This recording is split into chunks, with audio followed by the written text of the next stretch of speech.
Thought it was a good win for our guys within this process. Just trying to get better as a group against a very quality opponent. Thought our guys, I was more impressed, or like I tell them, I was more impressed with defense.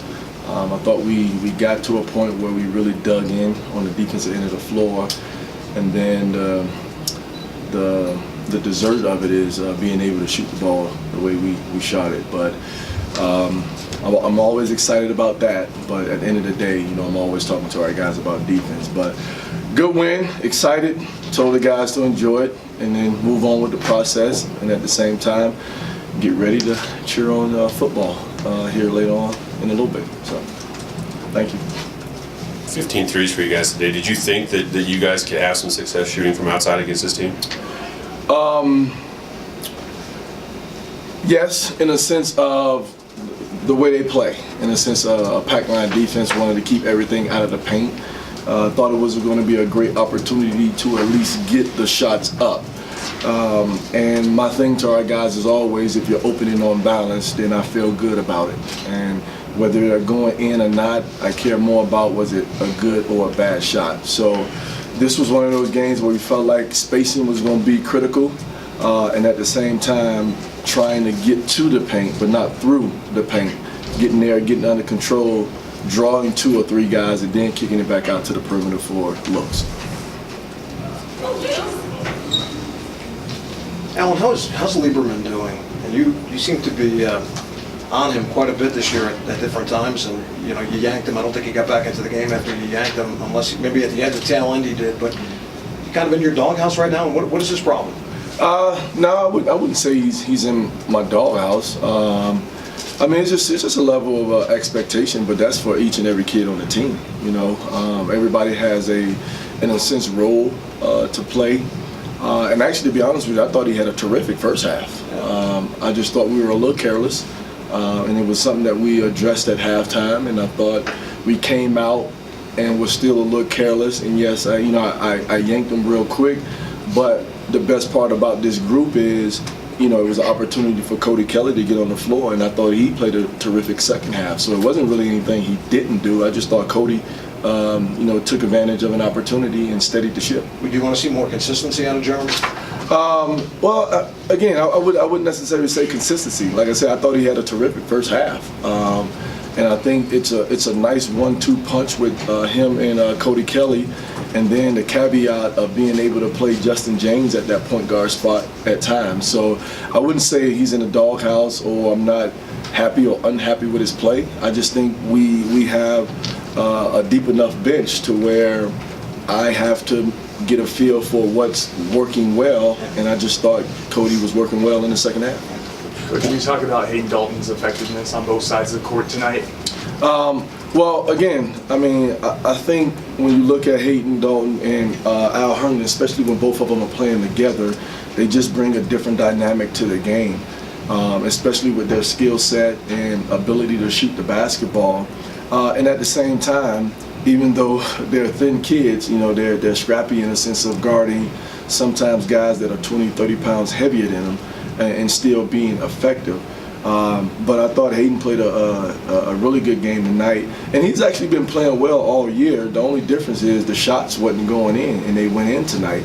But, you know, like I said, I've never addressed guys missing shots. I address whether they're good or bad. That's it. You guys had built up a double-digit lead in the first half, and then you know, they switched to a zone, and you guys started turning the ball over, and you know, they took the lead, and you guys ended up going tied at halftime. You know, what kind of did those two things do to you guys, the zone and the turnovers, and how much was one the cause of the other? Well, I thought, I mean, like, to be honest with you, I actually get excited if a team wants to play zone. What I thought happened to our guys was I thought we got passive when the zone was thrown at us, and you know, they were getting in passing lanes, and we were more concerned about making a pass rather than being assertive in a sense of being ready to shoot the basketball, attacking the gaps, or showing your shot fake or showing a pass fake. And yet we were just trying to play around the perimeter versus still having that attack mentality, getting into the paint, letting them collapse, and then finding guys. And I thought as they stayed in it, and even more so in the second half, it was a better feel on our part. We got the ball moving, and then we made some open shots, and then, eventually they had to come out of it. Did you guys get back to that in the second half? Is that what kind of allowed you to put this game away? Again, I think what allowed was just our commitment on the defensive end of the floor. Shots was going in. I thought, Jason was Jason tonight, to be honest with you. He struggled a little bit shooting the basketball, but to go 6 for 7 was a pretty good thing as well. But when we're moving the basketball and we're playing assertive, very assertive, and then unselfish, again, like I told them after the game, if we defend like we are capable of defending, and we're making shots, I just think we're a tough team to play against. Now, is it fair to say that this team is still in the early portion of the season developing an identity, and you as a coach and your staff are still learning about this team a bit in terms of their strengths, their weaknesses, their limitations, and all that? Yes, I'll say that, because even getting ready for this game, that was one of the things I hit our guys with, playing to the identity that we are creating. It's not all the way there yet, but we're still in that process of creating it. And, being with what was going on with football later on, and it being a, really good weekend, getting Northern Iowa in, and probably having a few more fans in the stands, I was more concerned about us being consumed with what we're trying to create rather than, like most kids, more people, more fans, team, you try to go from being we to I. So it was something we addressed early on, but I still think we're in that process of creating that identity. Not that we don't have a clue of what it is, we understand what it is, but it's still it takes work to get there. Sure. Yeah. Coach, on a broader spectrum, could you just talk about the electricity on campus in Laramie this week for this basketball game, this conference championship, this whole weekend? It seems like this city, this state has been buzzing. Could you just talk about that? Well, I've been excited for a while, and like I told our guys, what football is doing is it's a really good thing, and I'm excited for Coach Ball and his staff and those guys. And I think they set the tone for, our program, to be honest with you, understanding that they were picked to finish last or at the bottom and to get to the conference title game and win a share of it.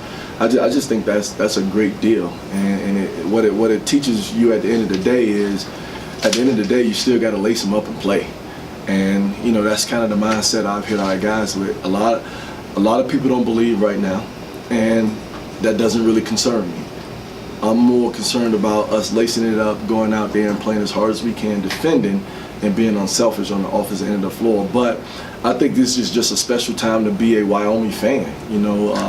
Women's basketball playing yesterday against Southern Utah and got a game tomorrow. And then having Northern Iowa, a nationally known opponent here in town. But, like I said, the dessert, I told the guys, enjoy yourself, man. These things, when you talk about playing for championships, that's not like an everyday thing, So to me, you have to cherish these moments, whether you're in it as a player or even if you're a spectator. So, I told our guys, shower up, do your media, and let's go support football. Yep. Earlier, you talked about how you liked the things that Cody Kelly did in the expanded role he had today. What things in particular did he do? I just thought he stayed the ship. Got us in the offense. Thought he played with a level of toughness. Made some open shots, some timely shots. Thought he defended well. And to be honest with you, I just thought the unit that was out there, everything was just going right, and I didn't want to, in a sense, mess with it. And the only time I kind of tweaked with it was probably fatigue. When guys needed a sub, took Herndon out and put JJ or Alex in. So I kept it to the point where at least I tried to keep him fresh. But I just thought he dug in and just steadied the ship. And again, my thing at the end of the day is, I coach off of feel, what I think is working, rather than, JJ has been playing his tail off, but, it wasn't one of those nights for him. So, I had to make that decision that he didn't play 29 minutes. But again, that's the luxury of having a balanced group, I guess, at the end of the day.